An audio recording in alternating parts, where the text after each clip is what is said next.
Welcome to solve by Swati. मैं हूँ biology and life science educator. मैं सॉल्व बाय स्वाति चैनल पर आप सभी का स्वागत करती हूँ।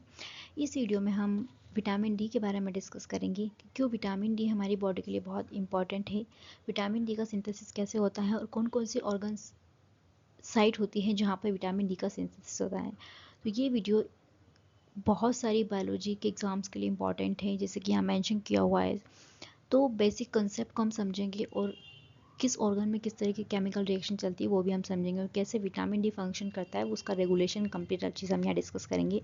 वीडियो को लास्ट तक देखिए, वीडियो में लास्ट तक बने रहिए ताकि बेसिक हमारी सारी चीज़ें क्लियर हो। तो जो विटामिन डी की सिंथेसिस होती है, विटामिन डी की जो सिंथेसिस है वो स्टार्ट होती है हमारी स्किन से। तो यहाँ पर 3 ऑर्गन मेनली स्पेसिफिकली काम करते हैं विटामिन डी के सिंथेसिस के लिए।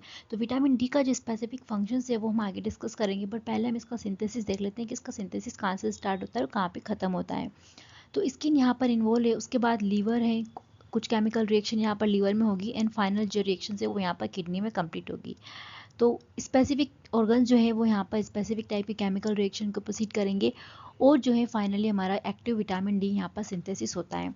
तो अगर मैं यहाँ पे देखूँ, जो स्किन है हमारी, स्किन जो है, स्किन में क्या होता है यहाँ पर यूवी लाइट जो है, जैसे हमारी स्किन पर यूवी लाइट पड़ती है, सन से आने वाली हमारी स्किन पर यूवी लाइट पड़ती है, तो हमारी स्किन में ऑलरेडी क्या प्रेजेंट है, 7 डिहाइड्रो कोलेस्ट्रॉल। ये वही कोलेस्ट्रॉल है जो कि ईआर एंडोप्लाज्मिक रेटिकुलम कोलेस्ट्रॉल बनाता है। और जब कोलेस्ट्रॉल बनता है तो ये हमारी स्किन में भी ऑब्वियसली बॉडी में हर जगह डिस्ट्रीब्यूटेड होगा। तो जब हमारी स्किन में प्रेजेंट 7 डिहाइड्रो कोलेस्ट्रॉल प्रेजेंट है, और जब यहाँ पर इसके ऊपर यूवी रेडिएशन पड़ती है, तो ये यहाँ पर कोलेकेल्सोफिरोल का सिंथेसिस करता है, जो कि विटामिन डी 3 इनएक्टिव फॉर्म में होता है। अभी ये एक्टिव नहीं है, जस्ट यहाँ पे कोलेकेल्सोफिरोल का फॉर्मेशन होता है। ये कोलेकेल्सोफिरोल यहाँ पर ब्लड के थ्रू जाता है लीवर के पास। लीवर के पास एक एंजाइम है साइटोक्रोम साइटोक्रोम 2PR1। लीवर के पास क्या है, एक एंजाइम है जिसका नाम है cytochrome cytochrome P2R1, right. Cytochrome ये एक एंजाइम है, ये क्या करता है, इस 7 डिहाइड्रो कोलेस्ट्रॉल में जो कोलेस्ट्रॉल होता है, कोलेस्ट्रॉल क्या है, एक 27 कार्बन का एक ऑर्गेनिक मॉलिक्यूल होता है। एक ये है लिपिड सोल्यूबल होता है, कोलेस्ट्रॉल जो है वो लिपिड सोल्यूबल है, वाटर सोल्यूबल नहीं होता है। तो यहाँ पर जो है ये कन्वर्ट हो जाता है, इस एंजाइम की हेल्प से कन्वर्ट हो जाता है यहाँ पर 25 हाइड्रोक्सी D3, जिसे कहा जाता है कैल्सिडायल। ये लीवर में कन्वर्ट कर दिया। अब ये यहाँ से फिर जाता है ब्लड के थ्रू किडनी के पास। किडनी के पास जाता है, और किडनी के पास एक एंजाइम होता है क्या, 125 हाइड्रोक्सी 2 डिहाइड्रोक्सी D3, जिसे जो ये जो एंजाइम है, ये एंजाइम इस D3 कैल्सिडाइल को कन्वर्ट कर देता है एक्टिव विटामिन D3 के अंदर, जो एक हार्मोन की तरह भी काम करता है, एक केमिकल मैसेंजर की तरह ये विटामिन D3 काम करता है, और बॉडी के डिफरेंट सेल्स के डिफरेंट जीन को एक्टिवेट करने का काम करता है। तो यहाँ पे जो एंजाइम, ये जो 25 हाइड्रोक्सिलेशन है, ये यहाँ पे किया जाता है।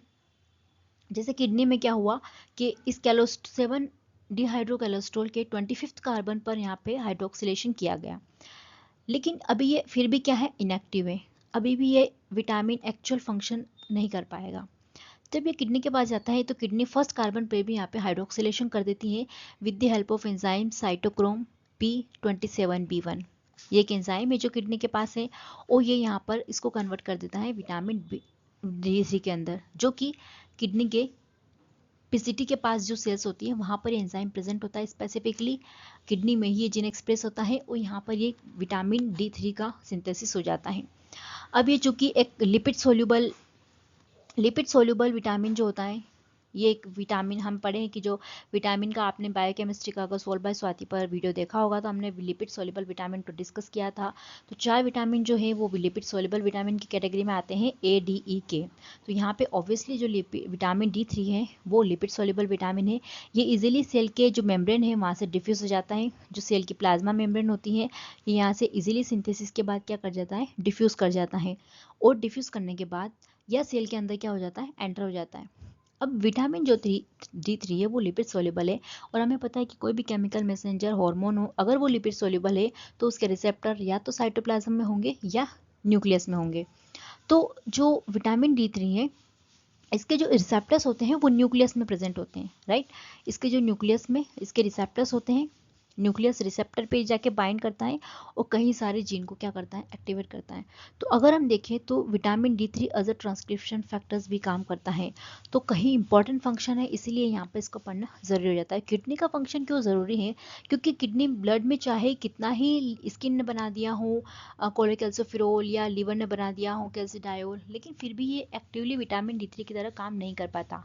ये फाइनल तभी कम कर पाएगा जब किडनी के पास जाएगा, और किडनी जब तक इसके ऊपर फर्स्ट कार्बन पर हाइड्रोक्सिलेशन नहीं करेगी, तब तक ये जब तक कैल्सीट्रायोल में कन्वर्ट नहीं होगा तब तक ये इनएक्टिव फॉर्म में रहेगा। तो किडनी के पास जब ये केमिकल रिएक्शन होती है फाइनली, जब विटामिन D3 बन जाता है, और ये फाइनल स्टेप बहुत इंपॉर्टेंट है। तो किडनी इसीलिए बहुत ज़रूरी है कि ये vitamin final vitamin D3 synthesis के लिए इंपॉर्टेंट फंक्शन रोल प्ले करती हैं। अब हमने देखा कि जो हमारा स्किन है, स्किन ने विटामिन D3 इनएक्टिव फॉर्म बनाया, ठीक है, सन यूवी की प्रेजेंस में। और यहाँ पर जो लीवर है, लीवर ने उसका 25th कार्बन पर हाइड्रोक्सिलेशन किया, और किडनी ने उसके फर्स्ट अल्फा कार्बन पर हाइड्रोक्सिलेशन किया, जिससे कि वो कैल्सिट्रायोल मतलब विटामिन D3 के एक्टिव फॉर्म में सिंथेसिस हो गया। अब क्या करता है ये जो अल्फा 1 हाइड्रोक्सिलेज जो सिंथेसिस है एंजाइम का, ये जो एंजाइम है किडनी के पास, ये एंजाइम कब बनेगा, जो किडनी की सेल से, इस किडनी की सेल के पास पैराथायरॉयड हार्मोन जब आएगा, उसकी इफेक्ट की वजह से ये किडनी की सेल्स जो है वो ये इस एंजाइम का सिंथेसिस करती हैं, और तब जाके यहाँ पे विटामिन D3 का सिंथेसिस होता है। तो mainly skin, liver and kidney तीनों ऑर्गन मिलकर यहाँ पर विटामिन D का सिंथेसिस कर रहे हैं। जैसे हमें बचपन से कहा जाता है कि हमें सनलाइट में रहना चाहिए, तो सनलाइट क्यों ज़रूरी है, क्योंकि हम डायरेक्टली यहाँ देख पा रहे हैं कि विदाउट जो सनलाइट है वो यहाँ पर विटामिन D3 का सिंथेसिस नहीं हो रहा है, क्योंकि चूंकि विटामिन, कुछ विटामिन ऐसे होते हैं जिनका सिंथेसिस हमारी बॉडी खुद करती है, और कुछ विटामिन जो है हमें डाइट के थ्रू लेने पड़ते हैं। तो विटामिन D3 जो है वो उसका सिंथेसिस हमारी बॉडी खुद से कर रही है, इसीलिए हमें सनलाइट की ज़रूरत है, ताकि जो प्रिकर्सर है वो यहाँ पर active vitamin D formation kidney तक कर पाए। अब ये जो विटामिन D3 बना है, ये विटामिन D3 कहाँ जाके काम करेगा, तो ये इंटेस्टाइन में जाता है, कैल्शियम फॉस्फेट का रिएब्जॉर्प्शन करवाता है फ्रॉम फूड। जो भी खाना हम खाते हैं, जो भी डाइट हम लेते हैं, वहाँ से हमें कैल्शियम मिलता है, फॉस्फेट मिलता है, तो उसको बॉडी के अंदर एब्जॉर्व कराने का काम है वो यहाँ पर विटामिन D3 करवाएगा।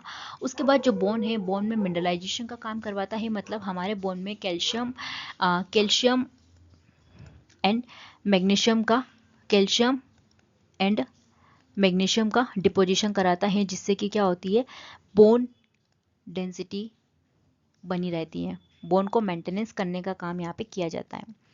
उसके अलावा जो पैराथायरॉयड ग्लैंड है हमारी, पैराथायरॉयड ग्लैंड में यहाँ पर जो पैराथायरॉयड जो हार्मोन पैराथायरॉयड ग्लैंड बनाती हैं, वो यहाँ पर उसको सप्रेस करने का काम किया जाता है, क्योंकि एक नेगेटिव फीडबैक में काम करता है, तो यहाँ पे इसका इंपॉर्टेंट रोल है। उसके अलावा जो विटामिन D3 है वो यहाँ पर एंटी इन्फ्लामेटरी रिएक्शंस भी परफॉर्म करता है।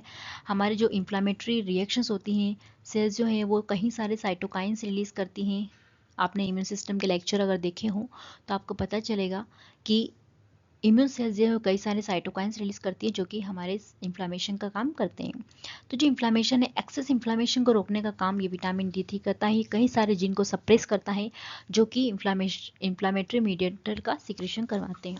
तो विटामिन जो D3 है, ये बनने के बाद, सिंथेसिस के बाद हमारे इंटेस्टाइन पे काम करता है, एब्जॉर्प्शन में, बोन का मिनरलाइजेशन में काम करता है, पैराथायरॉयड ग्लैंड, इम्यून सेल्स, सभी जगह इसका इंपॉर्टेंट रोल होता है। तो हमने इसके फंक्शंस की बात करी, इसके सिंथेसिस की बात करी। अब आगे हम इसके रेगुलेशन को देखते हैं कि विटामिन D3 को हमारी बॉडी कैसे रेगुलेट करती है।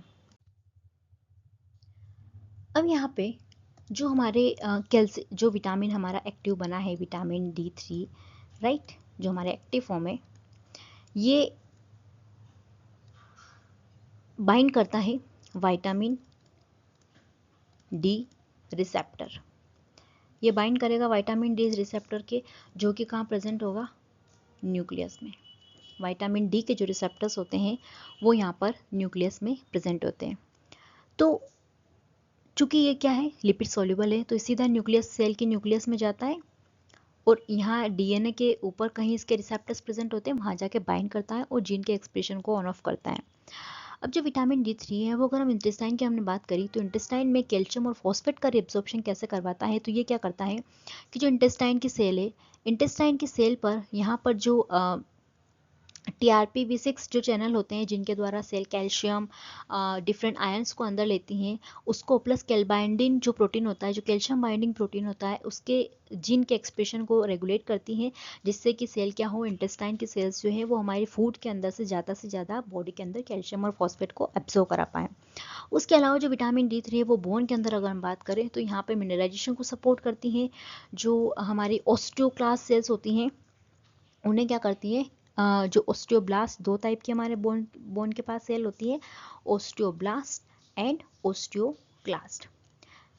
ओस्टियोब्लास्ट की अगर हम बात करें तो ये बोन मिनरलाइजेशन का काम करती है। दूसरा जो ओस्टियोक्लास्ट है वो बोन को तोड़ने का काम करती हैं।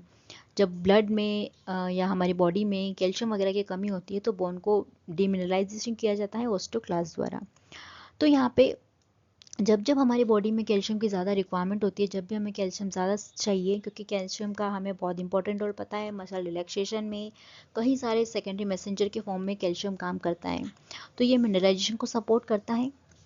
तीसरा अगर हम बात करें जो हमारी पैराथायरॉयड ग्लैंड है, पैराथायरॉयड ग्लैंड में जो पैराथायरॉयड हार्मोन जो है उसके जीन को डायरेक्टली ये जो है सप्रेस करता है और उसके हार्मोन्स को क्या करता है, जो हार्मोन्स, जो पैराथायरॉयड ग्लैंड है हमारी, पैराथायरॉयड ग्लैंड में जो पैराथायरॉयड सिक्रेटिंग सेल्स होती हैं उसमें यहाँ पे उनके जीन को क्या करता है, सप्रेस करता है। तो एक नेगेटिव फीडबैक यहाँ पे हो गया, राइट, इसका, राइट। तो ये जो ज़्यादा अगर सिंथेसिस होने लग जाए तो उसको इनिबिट करने का काम भी किया जाता है। और जो हमारे इम्यून सेल्स होती हैं, इम्यून सेल्स में जो फेगोसाइटोटिक सेल्स होती हैं, जैसे मैक्रोफाजेस की अगर हम बात करें, टी रेगुलेटरी सेल्स की अगर हम बात करें, तो यहाँ पे इनको क्या करता है, ये जब फेगोसाइटोसिस करती है तो, और जब दूसरी इंफ्लामेटरी मीडिएटर सेल से जब इंटरेक्ट करती हैं तो ये यहाँ पे साइटोकाइंस का फॉर्मेशन करती हैं। और जब एक्सेस में अगर बॉडी साइटोकाइन सेल्स जो है वो बनाने लग जाए तो यहाँ पे हद से ज़्यादा इन्फ्लामेशन हो जाता है, जो कि हमारी बॉडी के लिए क्या है, डेंजरस है। इसीलिए विटामिन डी3 इन सेल्स को सप्रेस करने का काम भी करता है इमरजेंसी सिचुएशंस में, ताकि बॉडी एक्सेस इन्फ्लामेशन ना करे और हमारा ऑर्गन डैमेज ना हो। तो ये यहाँ पर हमने देखा कि कई सारे फंक्शंस कैसे रेगुलेट किए जाते हैं। जैसे कि हमने बात करी थी कि किडनी के अंदर जो फर्स्ट कार्बन पे इसका जो हाइड्रोक्सिलेशन किया जाता है, जिसकी वजह से हमारा एक्टिव विटामिन डी3 बनता है, एक्टिव विटामिन 3 बनता है और ये फाइनली ब्लड में जाता है और एज अ हार्मोन काम करता है, लिपिड सॉल्युबल हार्मोन की तरह ये काम करता है। तो यहाँ पर अगर हम बात करें तो ये जो एंजाइम है, ये यहाँ पर क्या है, ऐसा एंजाइम है जिसकी अगर ये एंजाइम एब्सेंट हो जाए तो हम कह सकते हैं कि विटामिन डी3 हमारा बनेगा ही नहीं, विटामिन डी का सिंथेसिस से नहीं होगा, तो इसके जो भी फंक्शंस है वो यहाँ पर हमें ना होते हुए दिखेंगे। तो कई सारे हमें इम्यून रेगुलेटरी फंक्शंस डिफेक्टेड दिखेंगे, बोन में हमें प्रॉब्लम्स दिखेगी, उसके अलावा पैराथायरॉयड ग्लैंड से रिलेटेड फंक्शंस हमें अफेक्टेड दिखेंगे। तो इसका जो रेगुलेशन इस हार्मोन का वो कैसे रेगुलेट किया जाता है, जो किडनी की सेल्स हैं, जो किडनी है हमारी, उसमें जो हमारे यहाँ पर नेफ्रॉन्स होते हैं, तो नेफ्रॉन्स का जो हमारा पीसीटी वाले पार्ट है, यहाँ पर एक एंजाइम का सिंथेसिस होता है 1 अल्फा हाइड्रोक्सिलेज, जो कि लीवर से आने वाले 25th कार्बन पे जो कोलेस्ट्रॉल पर हाइड्रोक्सिलेशन हुआ है उसको फर्स्ट कार्बन पे भी हाइड्रोक्सिलेशन का काम करता है। तो यहाँ पर पैराथायरॉयड ग्लैंड इसे स्टिमुलेट करती है ताकि जब इस एंजाइम का सिंथेसिस हो तो किडनी यहाँ पे एक्टिव विटामिन डी3 बना पाए, तो इसे स्टिमुलेट करने का काम किया जाता है। उसके अलावा अगर हमारे ब्लड में लो फॉस्फेट होता है, टिश्यू फ्लूइड में लो फॉस्फेट होता है, तो डायरेक्टली वो लो फॉस्फेट ट्रिगर करता है कि किडनी जो है इस एंजाइम को बनाए, जीन एक्सप्रेशन करे और इस एंजाइम का सिंथेसिस से हमारा विटामिन डी3 बने। जब लो कैल्शियम होता है तो पैराथायरॉयड हार्मोन इसे सेंस करती हैं, यहाँ पे पैराथायरॉयड हार्मोन का रिलीज, पैराथायरॉयड हार्मोन क्या होता है, रिलीज होता है और वो सीधे यहाँ पे क्या करता है, इस एंजाइम के सिंथेसिस को प्रमोट करता है। अब अगर हम बात करें कि हम इस एंजाइम के रेगुलेशन की बात करें कि किडनी सेल्स को क्या सिग्नल मिलता है कि वो इस एंजाइम को सिंथेसिस को कर पाती है और ना कर पाती हो, तो हमने यहाँ पे स्टिमुलेट करने वाले फैक्टर्स देखे। अब अगर हम देखें कि जो हमारी बोन की जो ओस्टोसाइट्स है वो यहाँ पर एक फाइब्रोब्लास्ट ग्रोथ फैक्टर 23 रिलीज करती है, जो इस एंजाइम के सिंथेसिस को इनिबिट करती है। मतलब ये बोन को बता रही है कि बोन सेल्स जो है वो किडनी को बता रही है कि अभी इस एंजाइम की हमें ज़रूरत नहीं है, क्योंकि अगर एक्सेस में विटामिन D3 है तो हमें सिंथेसिस करने की आवश्यकता नहीं है। कैल्सिट्रायल जो है खुद से ये अपने आप को इनिबिट करने का काम करता है नेगेटिव फीडबैक में, क्योंकि कैल्सिट्रायल जो है एज अ ट्रांसक्रिप्शन फैक्टर काम करता है, डायरेक्ट DNA पर जाके काम करता है। तो अपने ही जीन को ये सप्रेस करने का काम करता है कि अभी हमें विटामिन D का सिंथेसिस नहीं करना है। उसके अलावा जब ब्लड में हाई कैल्शियम होता है तो यहाँ पे पैराथायरॉयड हार्मोन जो है जब ज़्यादा बनता है तो वो उस एंजाइम को क्या करता है, सप्रेस करने का काम करता है, ताकि जो इसका रेगुलेशन है ओवरऑल यहाँ पर बैलेंस रहे।